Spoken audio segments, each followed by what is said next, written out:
नमस्कार साथीहरू। आज हामी एउटा धेरै पुरानो र धेरै मानिसले विश्वास गर्ने विषयको बारेमा कुरा गर्दैछौँ। ज्योतिष, राशिफल, भाग्य, ग्रह नक्षत्र। धेरैजसो मानिस भन्छन्, मेरो भाग्य त ग्रहले लेखेको हो। आज राशिफल राम्रो छैन, काम नगर्नु। शनि लाग्यो, दुःख आयो। मङ्गल दोष भयो, बिहे बिग्रियो। तर के साँच्चै आकाशमा रहेका ग्रहहरूले हाम्रो जीवन चलाउँछन्? के हाम्रो भविष्य पहिले नै लेखिएको हुन्छ? कि यो केवल विश्वास मात्र हो? आज हामी यसलाई सजिलो भाषामा विज्ञान र बुद्ध धर्मको दृष्टिले बुझ्नेछौँ। भाग 1, ज्योतिष के भन्छ? ज्योतिष भन्छ, तपाईँ जन्मेको बेला आकाशमा ग्रह जहाँ थिए त्यसले तपाईँको भाग्य निर्धारण गर्छ। जस्तै यो राशि भयो भने रिसालु, त्यो राशि भयो भने भाग्यमानी, यो ग्रह आयो भने धन, त्यो ग्रह आयो भने दुःख।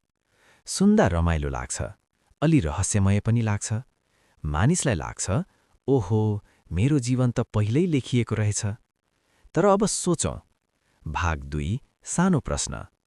यदि ज्योतिष साँचो हो भने एकै समयमा, एकै अस्पतालमा, एकै मिनेटमा जन्मेका 10 जना बच्चाको जीवन एउटै हुनुपर्छ होइन?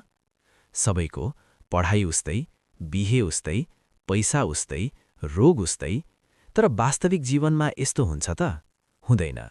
कोही धनी बन्छ, कोही गरिब बन्छ, कोही डाक्टर बन्छ, कोही किसान बन्छ। किन फरक भयो? किनकि जीवन ग्रहले होइन, कर्मले चलाउँछ। भाग 3, विज्ञान के भन्छ? वैज्ञानिकहरूले धेरै पटक परीक्षण गरे।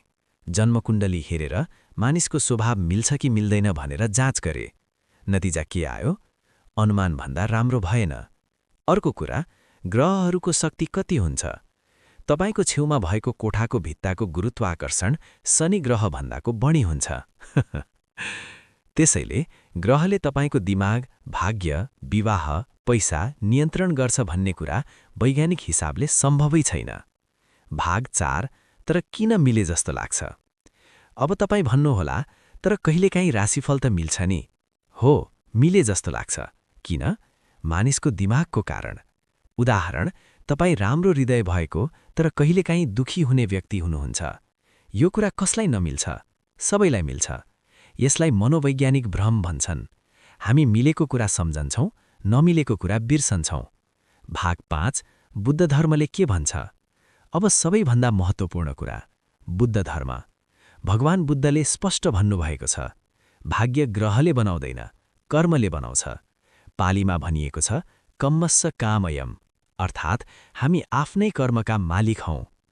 बुद्धले ज्योतिष, शकुन, भाग्य हेर्ने कामलाई तिरच्छान विद्या भन्नुभएको छ, अर्थ काम नलाग्ने ज्ञान। किन? किनकि यस्तो विश्वासले मानिसलाई आलसी बनाउँछ। ग्रह खराब छ, केही गर्न सकिँदैन भन्दै बस्छ।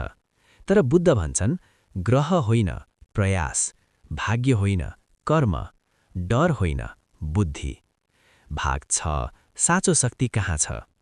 साथीहरू, सोच्नुहोस्, यदि जीवन ग्रहले चलाउँछ भने हामी कमजोर भयौँ, तर यदि जीवन कर्मले चलाउँछ भने हामी शक्तिशाली भयौँ। किनकि राम्रो कर्म गरेमा राम्रो परिणाम, नराम्रो कर्म गरेमा नराम्रो परिणाम। यही नै बुद्धको सच्चा विज्ञान हो। अन्तिम सन्देश, त्यसैले ज्योतिष मनोरञ्जनका लागि ठिक, संस्कृतिका लागि ठिक, तर जीवनको निर्णय गर्नका लागि होइन। साँचो उपाय के हो? राम्रो सोच, राम्रो कर्म, दया, ध्यान, सदाचार। यिनैले भविष्य बनाउँछन्। आकाशको ग्रहले होइन, आफ्नो कर्मले भाग्य लेख्नुहोस्। यदि तपाईलाई यस्तो सरल बुद्ध धर्मका ज्ञान मन पर्छ भने लाइक, शेयर र सब्स्क्राइब गर्न नबिर्सनुहोला। धन्यवाद।